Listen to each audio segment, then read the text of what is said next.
Les enfants autochtones qui ont été arrachés à leur famille puis placés dans des pensionnats ont vécu toutes sortes de traumatismes. Et ces traumatismes-là continuent de se faire ressentir 30 ans plus tard. Puis pas juste chez les survivants, dans leur famille et dans leur communauté aussi. J'aime mieux te prévenir, les témoignages que tu vas voir dans cette vidéo peuvent être bouleversants.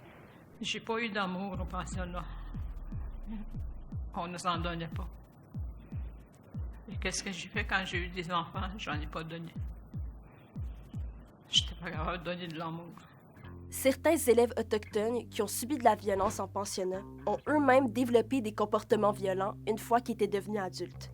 Ce que j'ai été abusé, puis tout ça, puis les mauvais traitements, inconsciemment, j'ai transmis ça à mes enfants, à ma famille, à mon entourage. Beaucoup de survivants ont aussi développé des dépendances. J'ai commencé à consommer à l'intérieur du pensionnat. On voulait geler qu'est-ce qu'on ressentait. En plus, il y a beaucoup d'Autochtones qui sont sortis des pensionnats sans même avoir appris à lire. Ça fait qu'il y a beaucoup d'entre eux qui ont eu de la difficulté à trouver du travail, puis ça a empiré la pauvreté dans les communautés autochtones. Bref, la Commission de vérité et réconciliation en est venue à la conclusion que la plupart des problèmes qui affectent beaucoup de communautés autochtones, ça vient en grande partie des pensionnats. À ton avis, qu'est-ce que le gouvernement devrait faire pour réparer les torts que les pensionnats ont causés aux Autochtones? Dis-nous ça en commentaire, puis oublie pas de t'abonner à Mage.